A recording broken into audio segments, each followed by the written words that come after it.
It is my honor to present Brandon Busteed as your commencement speaker. At Lynn University, we've known Brandon for several years and have followed his remarkable career from Gallup to Kaplan to his current role as the CEO of Brand Ed. We've had a lot of meaningful conversations on curriculum and how best to engage college students to lead fulfilling lives and careers. Brandon is a bold thought leader, a futurist, an expert in higher education and the workforce.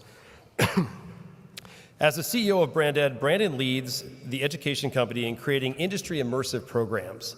Their mission is to help transform passions into meaningful and fulfilling careers by providing relevant, practical courses taught by industry experts and leaders in the world's best-known brands, including Sotheby's Institute of Art, the Vogue College of Fashion, the School of the New York Times, and Manchester City Sports Business School. With locations in New York, London, and Madrid, Brandon often refers to this as the intersection of academia and industry. While at Kaplan, Brandon served as the Chief Partnership Officer and Global Head of Learning Innovation, where he led all of Kaplan's work serving universities and companies with a strategic focus on learn-work innovations. Brandon gained exceptional experience during his time at Gallup, a global analytics and advisory firm where he was the global head of the public sector, serving higher education, government, and foundations.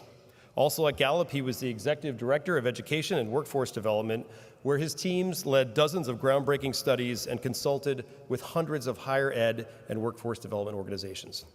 He was also the founder and CEO of Outside the Classroom, one of the country's first successful educational technology programs that provided online courses on alcohol abuse and sexual assault prevention, and it was taken by over 15 million college students.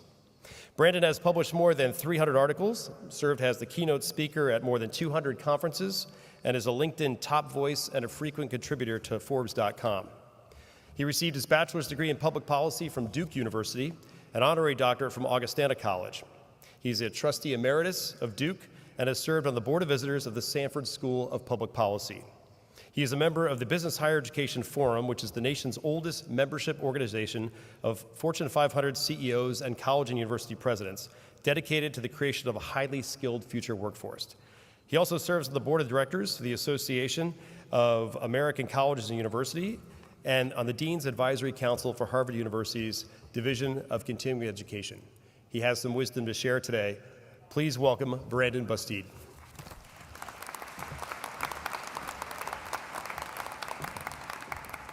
Thank you, Kevin. It's a privilege to be here. Lynn is an incredibly special place, and for me, it's been one of the great joys of my career to be able to work with this leadership team, which I consider some of my higher ed heroes. I don't know about you, but I've often been confused that we call this event both a commencement and a graduation. Commencement, of course, means a beginning or a start, and graduation means completing a course of study. Certainly today is both a beginning and an end in some respects, but I don't think either of those words or descriptions really get at what this is. This isn't a graduation or a commencement. This is an intersection on the highway of life, and it may be the biggest and most complicated one. It's the intersection of learning and work, college and career. And in some ways, I've spent my entire career at this intersection. And my goal today is to share the best wisdom that I've gathered about how to successfully navigate through it and beyond. I need to start, though, with some really good news. As graduates from Lynn University, you are far better prepared than most. Lynn's innovative interdisciplinary curriculum and a focus on applied learning means that you're already better prepared to navigate this intersection.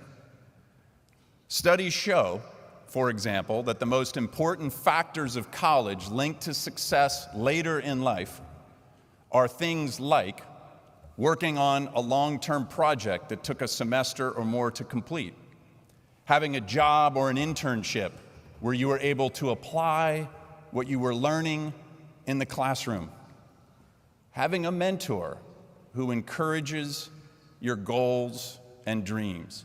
I'm curious of the graduates sitting here, how many of you feel like you hit the mark on at least one of those? Hands, hollers, let's hear it. This can be the interactive part. It's not a surprise to me that a lot of you nodded heads when I said that. And by the way, as you go out and have job interviews, emphasize those points of your Lynn experience. It will sell and sell well.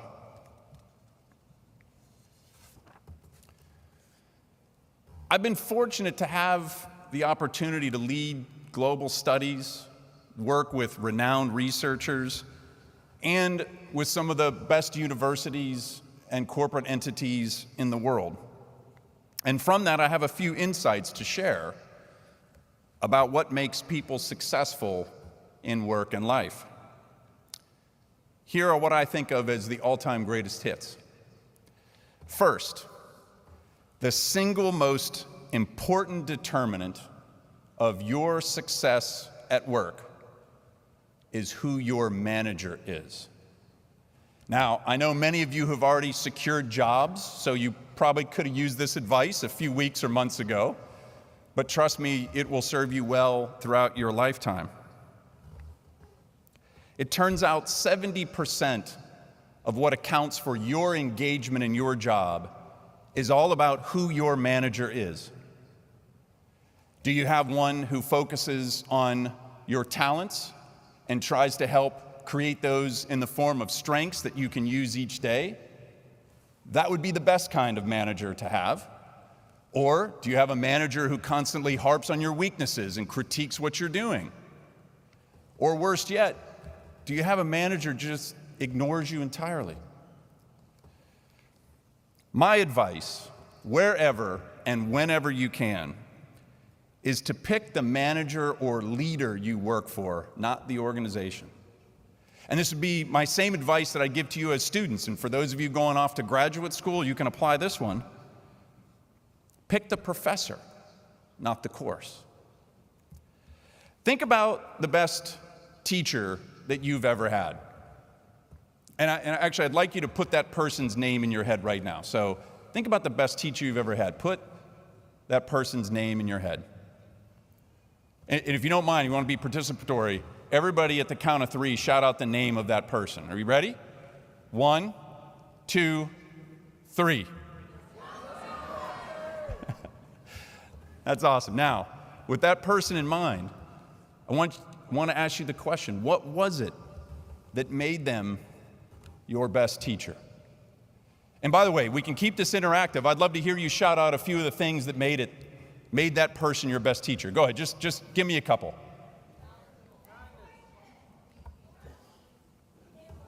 Oh, this is awesome. So I'm hearing a few things like they cared. They got to know me as a person. They pushed me, but in an encouraging way.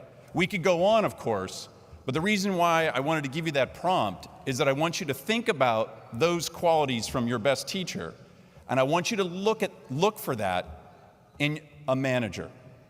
And by the way, when you ascend to manager and leadership roles yourself, I want you to think about being that kind of manager yourself. Second, when it comes to a life well lived, I'm going to encourage you at every stage of your life to ask yourself the 2 most important questions in the world.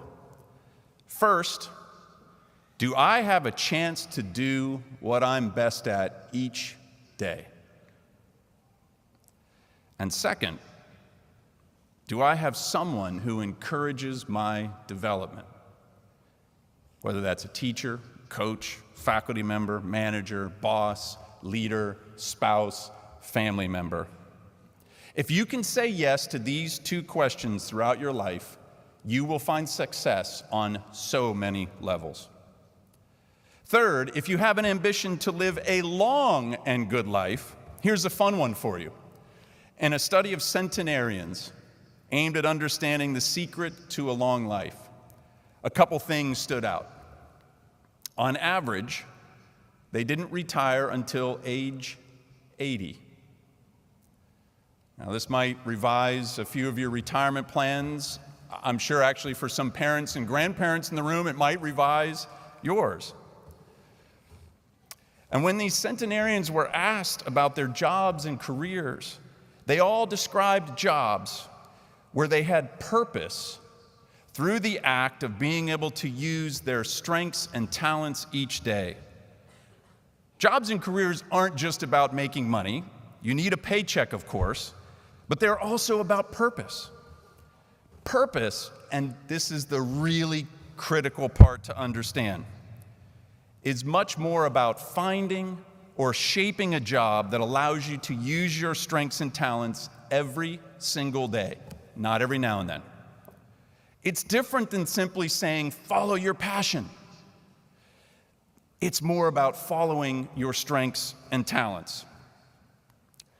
So that's my summary of the greatest hits. And as much as you'd be wise to follow them, I'm not sure they're as important as what I'm going to encourage you to think about next, as your graduation or intersection navigation assignment of sorts. As I stand up here a quarter century removed from my own college graduation, I can't remember a single thing that my commencement speaker said. I tried, I couldn't come up with it. And as I was preparing for this address, at first I thought a great goal would be to leave the graduates here with just one key takeaway that they remember from what I say. But then it hit me. If this is an intersection, you need to be able to navigate it yourself. And that means my goal isn't to have you remember what I say, but to get you to remember what you told yourself today. I'm going to say that again. My goal isn't to get you to remember what I say, but to remember what you will tell or told yourself today. I've come to realize that the advice that has worked for me is the advice that has worked uniquely for me. I've had great advice from friends and mentors, coaches, counselors. Advice from others is always valuable to listen to and to consider. But you also need to decide whether it makes sense for you. As a graduate, you need to leave here today believing that no one is a better expert on your life than you. Today marks the moment when you start making and taking your own advice. Navigating this intersection and the many more ahead requires you to have your own internal compass or GPS. As I reflect on the best advice I've had, it was the advice that I gave myself, or rather that I adopted and made my own. In my class of 1999 college yearbook, I actually listed quotes that I had planned to live by.